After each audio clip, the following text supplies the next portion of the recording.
Assalamualaikum warahmatullahi wabarakatuh. Perkenalkan, nama saya Vera Anggraini dengan NIM P3A1240221.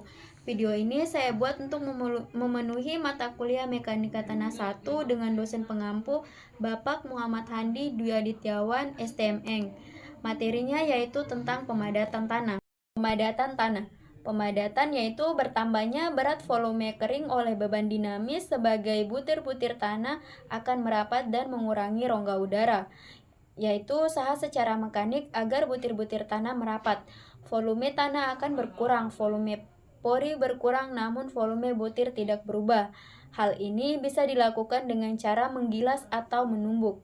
Maksud dari pemadatan: memperbaiki kuat geser tanah, yaitu menaikkan nilai kuat sudut gesek dalam dan nilai kohesi. Yang kedua, mengurangi kompresibilitas, yaitu mengurangi penurunan oleh beban. Yang ketiga, mengurangi permeabilitas, yaitu mengurangi nilai K.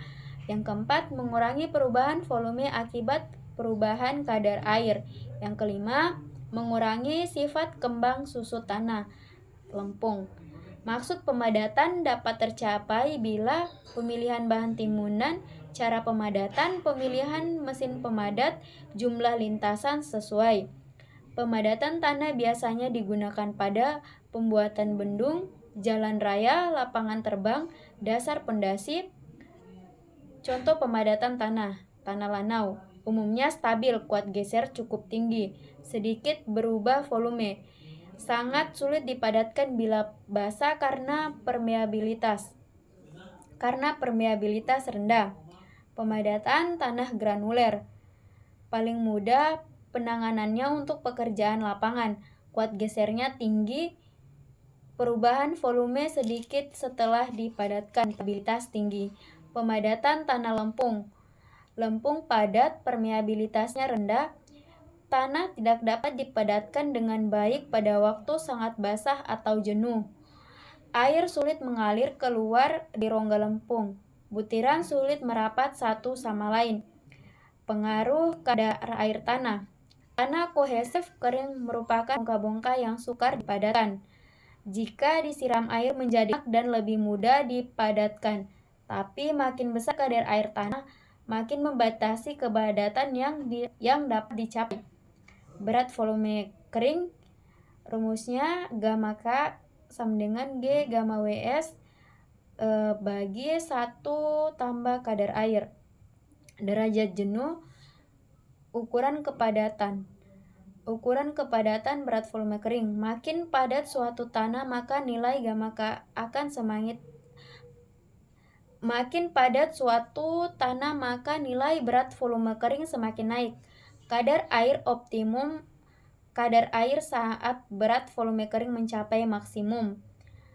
Hasil pemadatan tanah dipengaruhi oleh tenaga pemadatan dan kadar air tanah. Tenaga pemadatan ditentukan oleh berat mesin gilas, banyaknya lintasan pengilasan, tebal lapisan. Konsolidasi tanah. Yang pertama, pengurangan pelan-pelan volume pori yang berakibat bertambahnya berat volume kering akibat beban statis yang bekerja dalam periode tertentu. Yang kedua, yang dapat berkurang hanya udara. Jika volume air lebih besar, maka kepadatan maksimum berkurang. Yang ketiga, tanah kenyang air tidak dapat dipadatkan. Pada dasarnya, makin besar tanah makin mudah dipadatkan.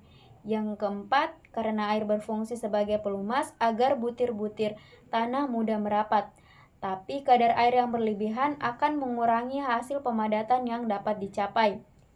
Pada pemadatan suatu tanah dengan tenaga pemadatan tertentu akan menghasilkan pemadatan terbesar. Kadar air terbaik tersebut disebutkan kadar air optimum moisture content OMC. Kepadatan terbesar berat volume kering maksimum dry density MDD. Percobaan Proctor berdasarkan besarnya pemadatan ada dua cara. Berdasarkan besarnya pemadatan ada dua cara. Yang pertama ada cara standar, yang kedua ada cara berat modifikasi. Tujuannya mencari OMC dan MDD. suatu tanah yang dipadatkan dengan cara tertentu. OMC dan MDD diperoleh melalui grafik hubungan antara kadar air dan berat volume kering dari hasil pemadatan. Dari saya, wassalamualaikum warahmatullahi wabarakatuh.